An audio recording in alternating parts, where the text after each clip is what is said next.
Well, we met 20 years ago in Hong Kong. I was actually on a shoot. Marc was filming and I was doing part-time modelling. And it was an instant connection. We married a week after we met in Nepal. We eloped and we went to the Himalayas. We married at the base of the Himalayas after a week. We've now been together for 20 years. And our relationship with art pretty much started straight away. It was literally, it was in my mind, it was tick, tick, tick, tick. And it was like, wow, this person's right. And I went home that night after I met Gillie, and I had a flatmate. And I said to him, I just met a girl I'm going to marry. From day one, had joint exhibitions. And over time, people would come into the shows that we were having and they would say, your styles are identical. They're so similar, like we can't really tell you apart. And then we realised that over time, we had been working so closely with each other that our styles had just sort of merged. I was working with John Conrad's because I had my own graphic design company and I was doing work for him, and he had just come out and told the world, or told Australia, that he had bipolar disorder. And I said to Marc, let's paint him. And so we both met him and we decided to paint him with the Black Dog of Depression by his side. And that year we got in together. And since then we've never looked back. We've been working together on the canvas, side by side, on every sculpture that we do, on every painting that we do. We brainstorm together and we work side by side. We'll sit on the left because I'm left-handed and Marc sits on the right.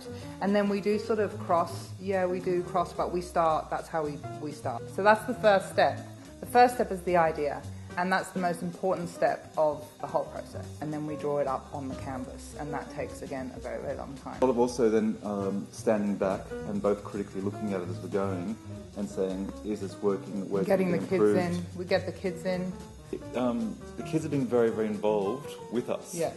In everything that we do. Yeah. So if Gillie and I were painting, oh, yeah, absolutely. Jessie was next door to us, yeah. right down. She was also painting. In the studio in here as well, the kids come in and they paint and they Ben films and they do all of that. We've always sort of done everything together. Even when Jessie was small, you know, she came with me everywhere.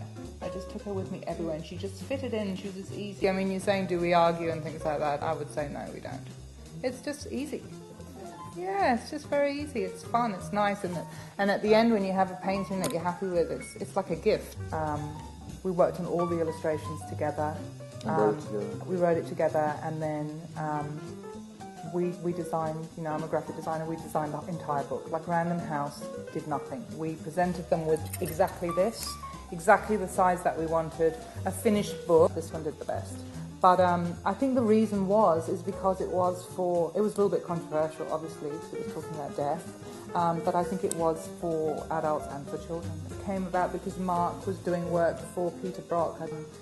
He had the accident and he died, and before he died, he wrote us this beautiful quote for this book, and then we'd had someone else before that we knew that, you know, had died, and we started thinking about death a lot and what it meant, and how, you know, as human beings we do worry about it. It's, you know, the worry of the unknown, and then we sort of came up with the fact I think it was really aimed at kids. So it was really aimed at kids. Initially, it was. Yeah, because as Gillie said, the number of deaths and there were children involved. They didn't die, but children had to have the news of the death, and was trying to explain to them. It was very hard for the adults to tell their children, or know how to tell their children, and that was also for us, wasn't it?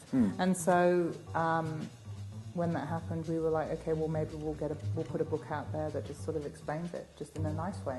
Thought, you know, let's keep him, you know, really naive, you know, simple. I mean, the whole story is like that as well. It's just, you know, beautiful in its simplicity. But we didn't want to develop Harry. So we've just given him the crazy hair and just an outline. It was playing around, so the really big eyes and the round head is kind of a universal message. Eyes open wide is sort of learning. Having a sort of a round face is very childlike. We're always, there's so many celebrations where you do have to give things to people, and, you know, nowadays everyone just expects so much, and really, you know, that the most beautiful gifts you get are the ones from the heart. And so we came up with the idea, and we were like, let's do something, inspirational that sort of conveys that idea. When it's gifting time, you're considering everyone is buying gifts. What is the criteria for buying gifts? What's an important gift? Where should a gift come from? And so it was a really interesting subject matter to look at, and again, sitting down trying to put that message in it that a real gift's got to come from the heart.